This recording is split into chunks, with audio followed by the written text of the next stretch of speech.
Introducing the new party. We live stream every Tuesday and Thursday p.m. Eastern Standard Time.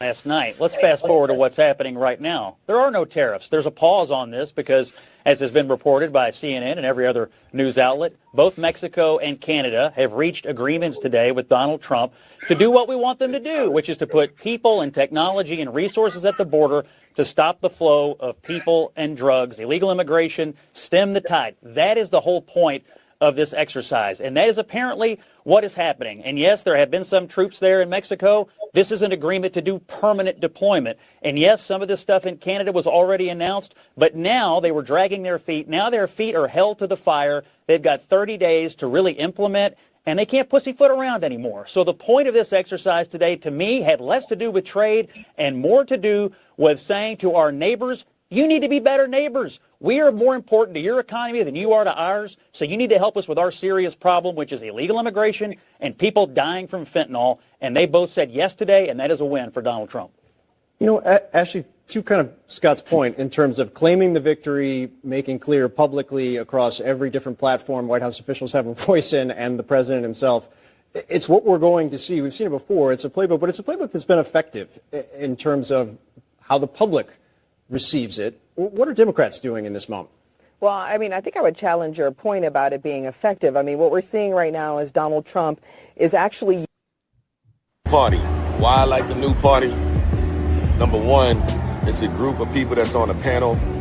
We all have differences, but we all basically still come together at the end of the day. The new party for me is about unity. The new party for me is about educating people to the truth, letting people know what's been going on in our country.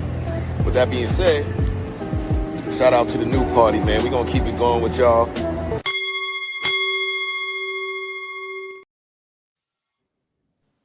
Welcome to the new party. I'm Nora Christine. I'm Gray Mars. K-Dot. Party, I'm K-Dot. What's going on, y'all? I'm 85 Slim. I'm Jenna Morgan. I'm Mia. And we have a special invited guest. I'm so excited to have him. Let everybody know who you are. Hey, I'm Case. I have a Twitter account called Case Study QB, and I'm happy to be here. I'm happy to have you. I met Case Study while going on Stabby Sab's show. It was an honor. It was like a dream come true. Like first I went on Dana's show with Judge Joe Brown, and then I got to go on Stabby. So I was so honored to be there. We were on opposing sides, but we found things that we agreed on, right, Case? Yeah, and that's what I really want to do with people on the right is find what we can come together and agree on, because I think there's a lot that we can agree on that can change the country for the better. So I'm hoping to find those commonalities. Yeah. Oh, then you got to come back every week with us, because we find them deep down inside. We do it. So tonight, Case has blessed us with his time. Case, let everybody know what you do briefly, and the how you started in this space. Yeah, so basically I create clips from mainstream media. I also do some independent media when I see something that I want to highlight, and basically mainly clips from a left-wing point of view, where I try to educate the audience on some of the crazy things that is being said in mainstream media, and a lot of times it's gaslighting. So I want to produce it for my community, and a lot of independent media shows picked it up. And they usually use a lot of the clips and materials that I found. So I'm grateful to be part of the ecosystem of people helping each other, kind of like a digital mutual aid. We all help each other. I can't do what you guys do, which is every week, you have this show, but I can look on mainstream media, look for clips that you guys can hopefully talk about. Yeah, and so the first half of our show is dedicated to Case's clips. We partnered together and we came up with some topics for tonight. So the first clip that we're going to get into, y'all, is about the DNC shifting from DNC politics. So we'll play it and then I'll give reactions as we go through. One moment, guys. Let me pull it up.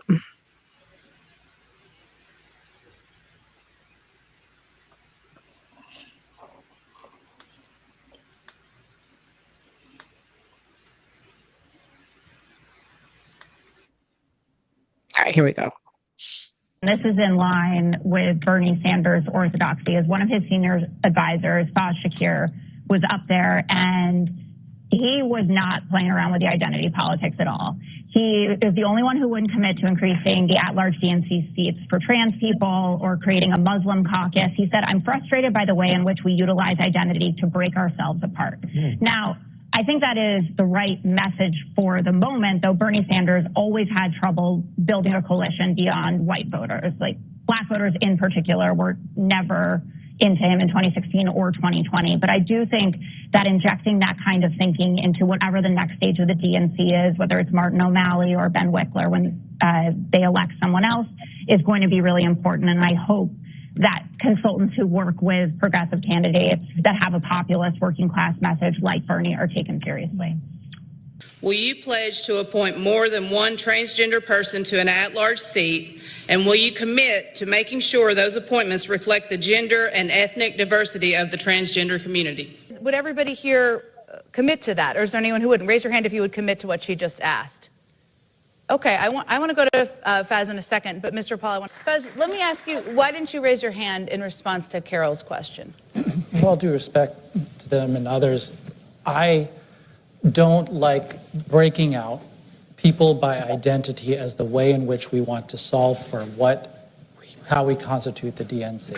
I am frustrated by the way in which we utilize identity to break ourselves apart. I would like to see us focus on program and mission in which you bring your identity to programs that we would like to do at the DNC. Things like grassroots engagement, things like candidate recruitment from the working class. Bring that background, help us accomplish program and mission. So to the question of building the at-large seats and the composition, I want to build people who see the program mission. And then regardless of what background you might come from, I hope the first priority is building that economic justice vision that is inclusive. Listen, I worked at the ACLU. I am supportive of diversity and equity in all regards. But what I see lacking and what I often am frustrated about in our universe is we find that these caucuses, councils, all separate us out and don't focus on what brings us all together. And then we find ourselves competing. Well, my own Muslim friends, would like a seat as well. And name the next freaking, identity group who will also ask for the same thing. We're competing over the wrong thing. Competing over scarce resources. We should be joining together, program and mission to fight together. So, Case, I want to start with you. This week, the DNC, they announced who the chair and co-chair is going to be. I want to get your thoughts on it. I mean, it seems like a pretty diverse range of people, starting with a pretty young co-chair from my home state of Florida, Parkland, the advocate for the mass shootings, anti-mass shootings. He was picked. I was very surprised to see him. So I just want to get your opinion on it since we're talking about the DNC. Yeah, I was surprised that David Hogg was picked as well, even though I'm not surprised to a certain extent because he does have a big celebrity. And, that's one of the factors to get elected is you have to have a known name. Ken Martin is the official DNC chair. I wasn't excited. Let me give you my point of view or my background as far as electoral politics. I got into politics back in like 2007 because of Ron Paul. I became a big fan of Ron Paul. And then after about a year or two of getting into that, Tom Hartman, it was somebody I started listening to, and he convinced me to come over to the left-wing progressive side. And and when I first voted, I voted for Democrat, which was John Kerry. And then from then on, I voted Green Party. So I'm the type of person that I like to look at the field and then decide. It just happened that every time the Democrats and Republicans keep putting up establishment, that I'm like, okay, I'll pick the Green Party, who's more closer to my politics. So I'm not saying that I'm against.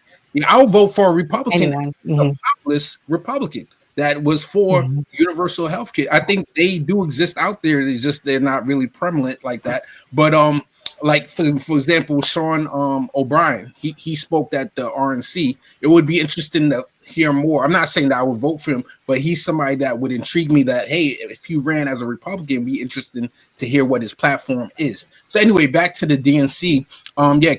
Kevin Martin, who won, I'm not enthusiastic at all about. David Hogg might be the only person to see what kind of influence he might have. But other than that, and I might have talked too long. Let me know if I talked. Okay. Yeah. That's my gist of it. You can ask me any other questions if you have any other questions. Yeah, we're gonna go around and talk. We do a podcast style show, kind of like PBD, where we talk about it. So we give everyone a chance to speak. But everyone just be mindful because Case is only with us for 30 minutes. I want to mix it up a little bit. I'm gonna go to somebody on the right, the beautiful Jenna Morgan, who's hosting her channel with us. So we'll take turns. Thank you. And no, Case, I liked a lot of the things you said actually, and I do agree. I think we can find more places where we all meet up in the middle or whatever you want to call it. My thing though, when I watched the entire DNC, which was extremely long, I don't know why they're doubling down on identity politics. It shows in the numbers of the polls that is where they lost a lot of people. And not to say that some people are fully now on the right, but that's why a lot of people didn't vote for Kamala, because of the consistent bringing up of identity politics and DEI and discrimination. It affects such a small group of people, specifically when I'm referring to also transgenderism and to me, systemic racism we don't have that in this country. So when you're continuing to repeat the narrative of victimhood and you're repeating the narrative of, we accept all people for who they are, like so does the right. We don't want to be forced to have these other beliefs. We don't want to be forced to live in a room where I'm in a locker room and a man is in there, or I'm playing a sport and a man is playing against me. It's when you start to push these things. And it's truly, again, the numbers in the polls show that is where they lost a lot of people. So I don't know why they think it's smart to double down on identity politics.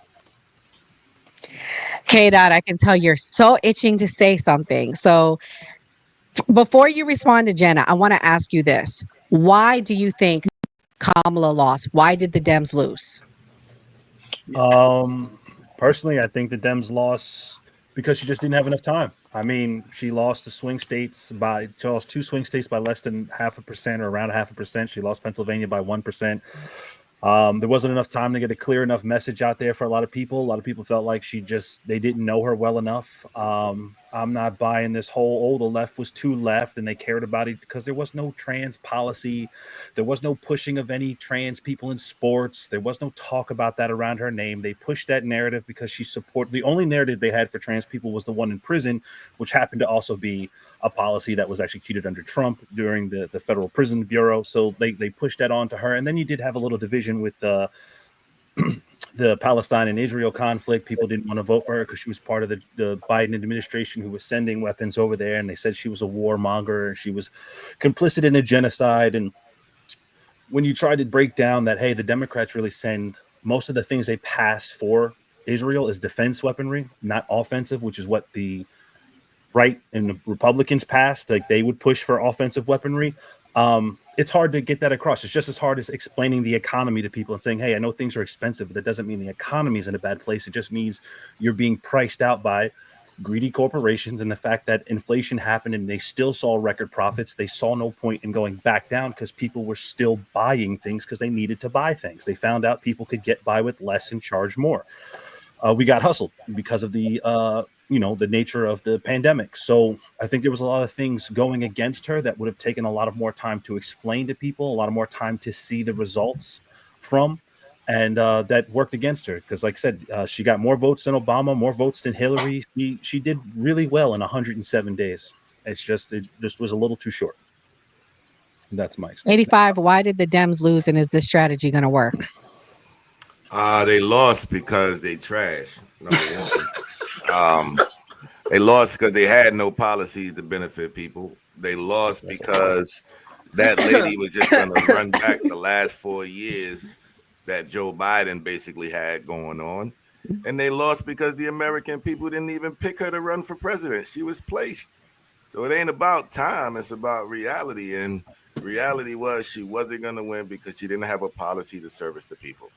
Period. That's a false narrative as well that people put out there. She had multiple policies that service the people. Give me one. The housing, giving money for housing, increasing that to 25,000. The small business money thing, for housing. free the tax breaks. All right, guys, there's a lot of people college. here. Yes, it's a lot of people, sorry, guys, go ahead. and It was Case a lot is of not things. going to be with us Increasing the all tax- night. tax So credit. we can debate. I don't mind us debating, but Case is not with us the whole time. I mean, we can do it at the end of when we talk about the tariffs. I'm going to play the next clips since Case is not with us, and then I'll have Gray and Mia go first. Okay, y'all go with that. Go ahead. So the next topic that we're going to discuss tonight, everybody, is regarding America's kids can't read. This was an alarming clip as a mom. Let's watch it. News about kids across the country. The results from the nation's report card show children nationwide are losing ground in reading. Ann Thompson explains.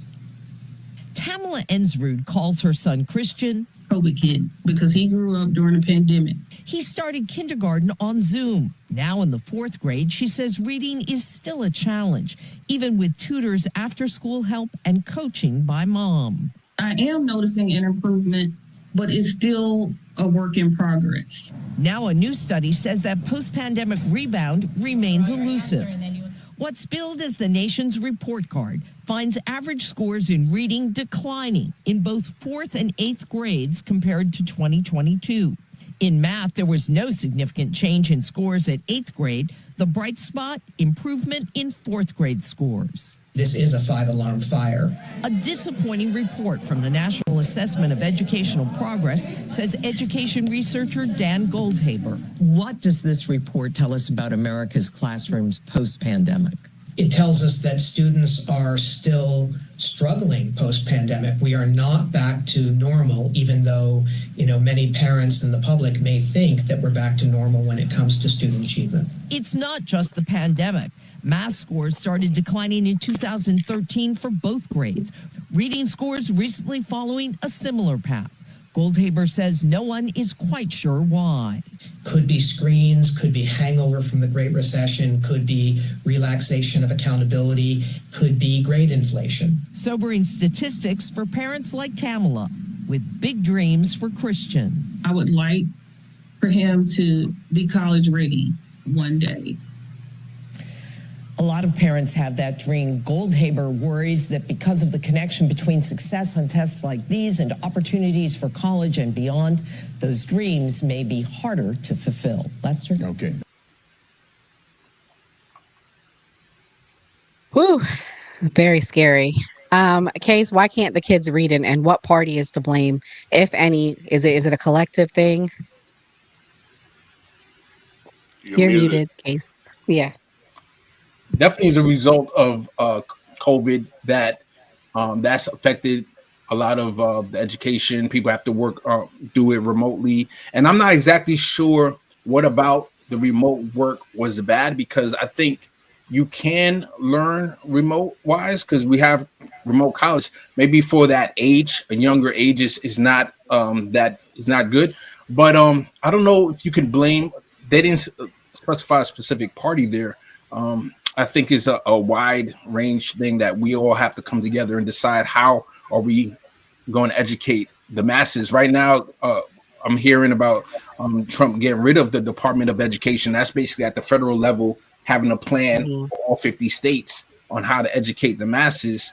So now, if that's going to indeed go away, we're going to truly see in the next 3 years, 4 years, how each independent state is going to educate their citizenry. We're going to find out.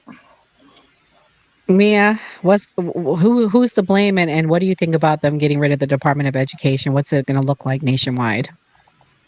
I guess if we're going to be honest, in my opinion, who's to blame would be the second George Bush, because he implemented No Child Left Behind, which I feel like severely handicapped and ruined the Department of Education.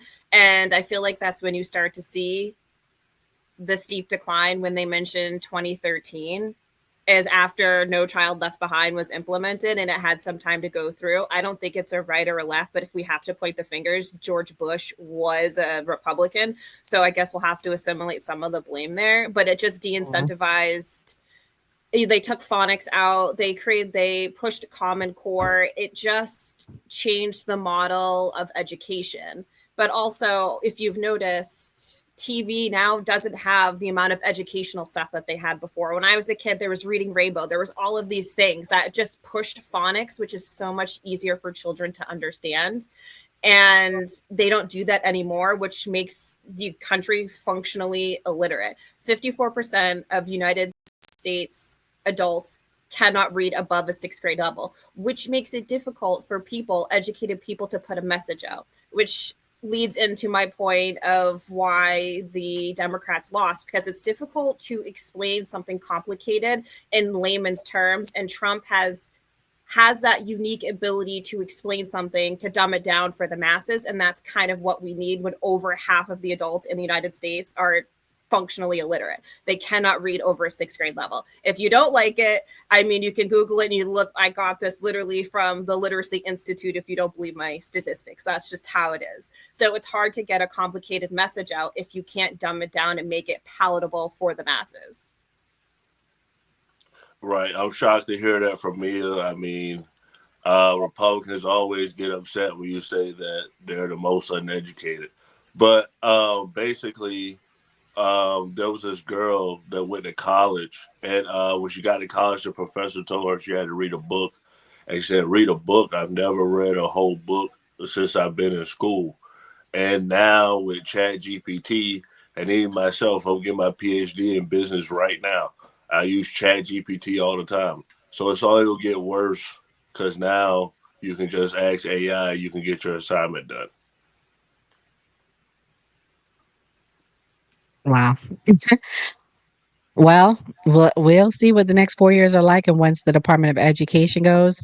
And the last clip that we're going to play from Case is about free lunch. Why is there no free lunch with Charlemagne? Oh man, I personally think kids should have free lunch. See, another left point I believe in, because I think that the amount that they charge for lunch is crazy, y'all. They charge $3.50 in my county for lunch, and it's gross. You don't even like to eat it. It's like, what am I spending my money on? Case, what's your thoughts? I know in New York City, there's a lot of kids that are going to sleep hungry without free lunch. What do you think about that? I mean, it shouldn't be on your income either, because you can make a lot of money on paper and have high rent, and then you don't have money to give your kids for lunch. No, definitely. I think we need to do something with the lunch. I know from personal experience growing up, I had reduced lunch that I would pay a quarter every time I would go to the lunchroom, and there's certain schools that I would get free lunch. So I think I'm glad that we agree on this, that we spend a lot of money, send money over to Israel, overseas. That's where the Ron Paul mindset from, the Republican Libertarian comes in, where I'm like, why are we sending all this money overseas when we have a lot of money that we could spend domestically, whether it's cleaning up our lead in pipes. I'm finding out today that we might have another epidemic of lead in pipes like we have in Flint. Feeding our kids. I'm also for free community college. So there's a lot of investment, and I'm going back to what we talked about with Kamala. I actually believe a Black woman could win the presidency, and I thought that she started out strong by Tim Walz was somebody who provided free lunch to Minnesota, and that was a signal to the left, like, okay, she's going in that direction, that she's going to provide that for the nation. But then she started pivoting to the right. And that's where I think she lost her popularity, not allowing a Palestinian person to speak at the DNC convention, and et cetera, not coming out in support of Lena Khan, who's somebody that's that we left wing champion her for going against monopolies and going up against big tech. So she made a lot of signals that she was going to the right, and that's where her popularity dropped, and that's where I believe she lost. Wow. I mean, Go ahead, Mia, because I'll say let's get a right wing person to respond. There is anybody who does not agree with free lunch for children's a piece of crap. These are kids. Kids deserve to eat. Point blank, period. It is not about color. It is not about right side or left side. It is about the fact that we are considered one of the most prosperous countries in the world. And how prosperous are we, or how Christian are we, or any religion for that matter, if we do not feed our children? These are kids. They did not ask to be here. And it is our responsibility as a community to feed them. It is the humanitarian thing to do. If we can send aid overseas, we can feed our children here. Point blank, period. If we can fund the military, we can feed our children here. They're kids, and I would never walk by a child that I knew was starving and not help them. And the fact that anybody out there, regardless if you're the right or the left, could walk by a child and not feed them knowing that they were starving, you need to look at your humanity. You need to pick up a Bible or whatever manuscript you need, and you need to look at that, because there's just certain things and lines you don't cross. Feeding children is always a line that you need to feed kids. Point blank, they're kids. They didn't ask to be here, and it's our responsibility as adults, whether it's community, whether it's our own kids, to feed them and properly raise them up.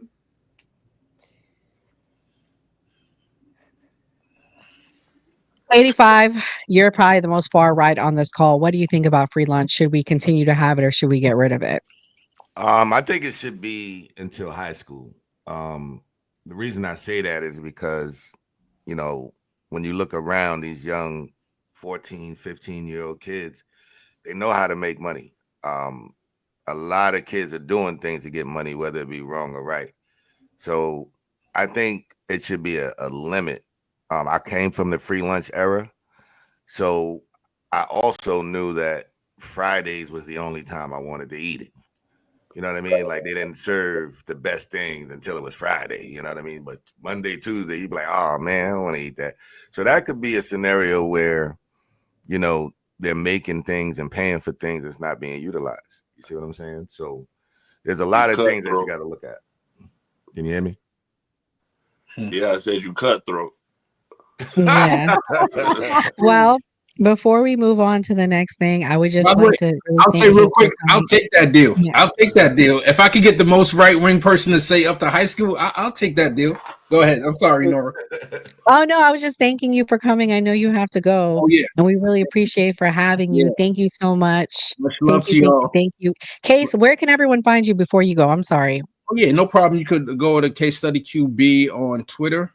And as you saw in the videos, I have the watermark there spelled just like that. So, and if you want to use any of my clips, I'll be more than happy to, it's a smorgasbord from all sides. I have Fox Business that I would put up there. So from all the different channels that anybody can find clips from anywhere. All right. Much love. Yes. Thank you.